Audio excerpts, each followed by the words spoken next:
Okay, hi. I've had a lot of requests since turtle cake to make another cake video. I don't really make cakes throughout the year. The only time I make a cake is during Christmas time, which, ho ho ho, it's Christmas time. I and my entire family make versions of this cake. I actually published the recipe to this cake in my PhD thesis acknowledgements. So this is the video I'm making for all of you. It is me making this Icelandic Canadian cake called Vínarterta. My family makes Vínarterta every year. We always have, and we always use my grandma's recipe. However, my grandma's recipe doesn't really have clear instructions. It's kind of a shot in the dark. I've made this about 4 or 5 times now. It's horrible. It's 5 to 11 layers glued together with prune jam. My family tends to do like 7 or 9 layers. I'm gonna try 9 today. We'll see how it goes. But because the layers are so thin, it tends to fall apart. Vínarterta, y'all. It's happening. Okay, so what I've done is I've gotten all the ingredients out here, so we're all set. I have the recipe over there on my laptop. I've always just assumed that the recipe, the ingredient list, is just you put it all in a bowl. For once, I didn't actually remember to chill or to defrost the butter. I just didn't bother putting it in the fridge at all. I bought it this morning and I just forgot to put it in the fridge. 1 cup of butter, which is, hello? Oh yeah, it's 2. 2 clumps of butter.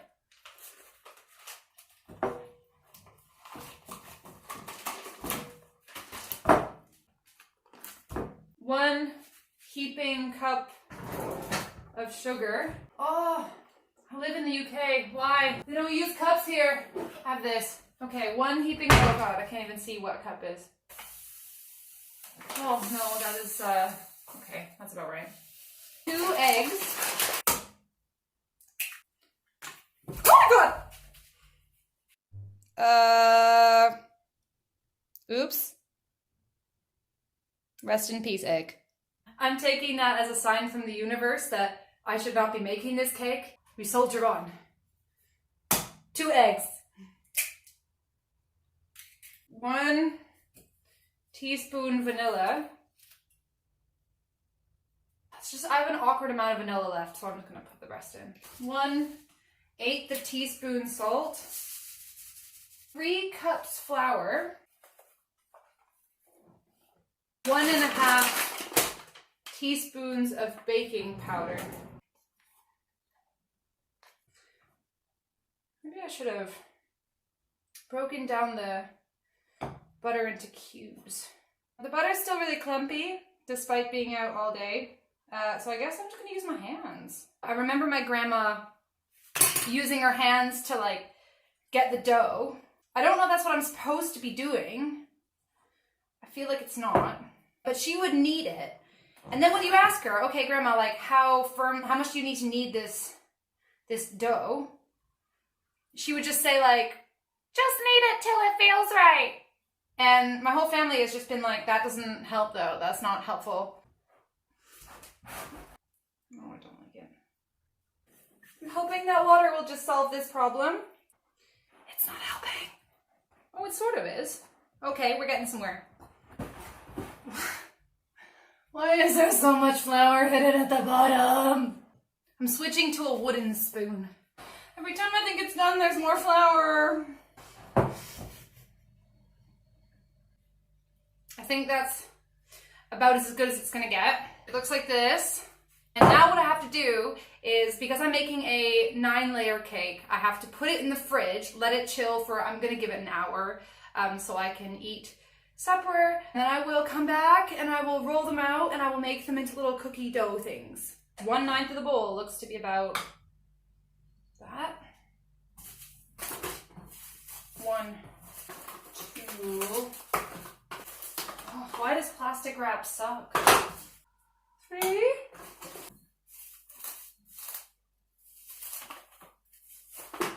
4, 5, 6.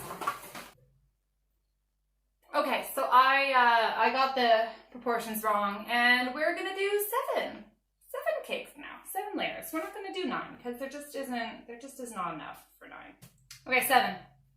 You have 7 little blobs, and then they go in the fridge. So I had some food. It's been about an hour and a half, and I'm gonna take my cake things out of the fridge. Because the next thing is to chill and roll out the pastry like a cookie dough in large rounds. I'm gonna set the oven. There's no baking time or baking temperature, so I'm gonna set it to, I'm just gonna say 200. Ball 1. Flour the surface. And I still don't have a rolling pin, even though I'm basically a master baker. I don't know, why did I bother putting it in the fridge? What did that do? Oh, okay, you're stuck. You're stuck to the thing.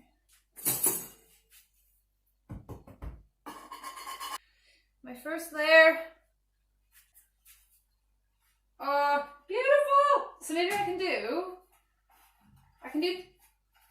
oh crap. Good enough, okay. Well, I think we're off to a good start here.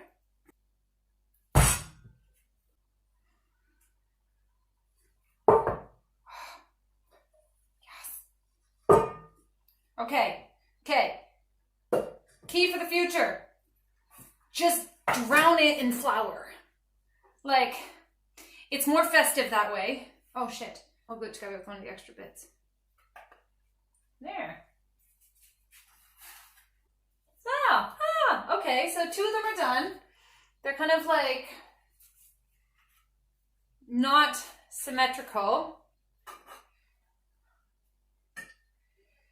More flour. Yes.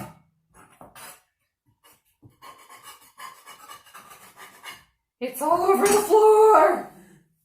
We now have 4 things prepared, and I'm running out of space, so we need to put them in the oven. I do not know how long to put these in the oven for, so I'm just gonna say they're on 200. I'll put them in for 9 minutes. I don't know if I need to flip them. I don't know how I would flip them, so I'm not going to. My timer's going, and I've started this pot of prunes. I just got this bag of prunes from Sainsbury's and stuck the whole bag in. And what's going to happen with this is it's going to start melting. I'll stir, and then I'll add some sugar, so we're basically making a jam. I added some water because they were dried prunes, and the hotter they get, the easier they get to smush. So you just kind of like beat them up with a spoon. So it's been 9 minutes, so I have no idea what this is going to look like. I think that's right. I think that's about right. I think they're done. I will stick you near the simmering prunes. It's like making the worst pancakes in the world. But first, more flour. Well, I think the flour is just covering up how bad it is. I put this thing down and made a circle around it. I cut the edges off. And in edges, I definitely have enough for 2 more layers. Like, to give you this, 2 more layers worth of cake. So actually, I was definitely right at the beginning. We can make 9. We can make 9 layers. So we're gonna do that. All right, prunes. Oh, this is looking great. Okay, just a little bit of sugar there. That's probably good. Dash of cinnamon. The pièce de résistance, the cardamom. So I've had this since last year when I made this cake, and that's how much I've used of it. Don't use the cardamom a lot in my daily cooking, but we'll just give that a little stir. So I've laid out all of my 9 layers, just to see not so much which one is best, but which one is least bad. I'll be honest, I don't know what happened with that one. The best one is probably this one. So that's the one I'm going to use for the top. bottom layer, I guess, has to be like a fairly sturdy looking layer. Oh no, I'll use you because you look like you're pretty good. Okay. This prune jam's kind of mushy. It's kind of clumpy. It doesn't look nice, but it smells really nice. Layer number 2.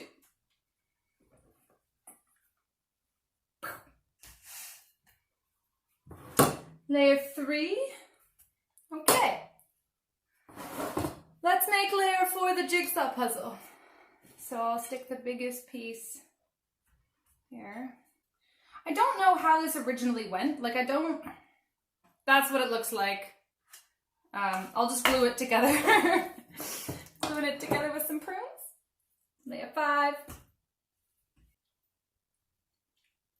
Layer 6. Oh, okay, a piece fell off. Oh, what is happening? It's very askew. It's okay.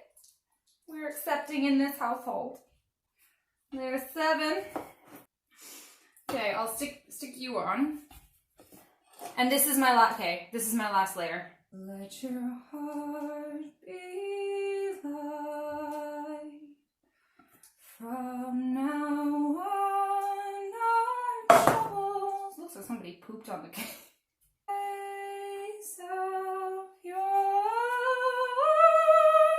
We're done. Okay. It's not great. This is what we're working with. My sister is going to have so many things to say about this, all of which will be negative. They're not really circular. They're not really the same size. But it's there. And it's done. At this point, what we need to do is stick it in some cling film and throw it in the fridge for about a week or 2 weeks. Not 100% sure how it doesn't mold, but it doesn't mold. I say this as though you are going to make this cake at home. Nobody is going to make this cake at home, probably. And if you do, God help you. I used so much cling film today. Hello? Oh, there you go. Oh, okay, there you go. Yeah, the top cracked. Cool. This is the final product. It's going in the fridge, where it will live until my parents get here. Well, that's going in. I'm taking wine out because I really, really badly need a drink now.